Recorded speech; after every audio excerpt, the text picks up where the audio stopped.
শুভ দুপুর বন্ধুরা। আজকে শনিবার, আমাদের নিরামিষ। আচ্ছা, প্রথমে জানিয়ে বড়দের প্রণাম ও ছোটোদের স্নেহ ভালোবাসা। এই যে সকালে রুটি খেয়েছিলাম, একটা আছে, ছেলেটা যদি খায়। আর দুপুরের জন্য বানিয়েছি, দেখো বেগুন পোড়া দিয়েছি, হয়েই গেছে পারলে। বেগুন পোড়া, কাঁচা লঙ্কা, ধনে পাতা, সর্ষের তেল দিয়ে দেবো, লবণ দিয়ে।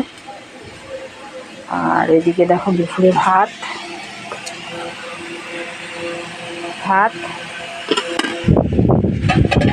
ডাল, অল্প কালকে পান্তা ভাত আছে, এই যে লেবু, আর এখানে অল্প বড়া, আর এখানে বড়ার তরকারি, একটা আলু দিয়ে টমেটো, আদা, গরম মশলা, আজকে বাস এই অবধি। আজকে রাখলাম, ভিডিওটা ভালো থাকবে, সুস্থ থাকবে।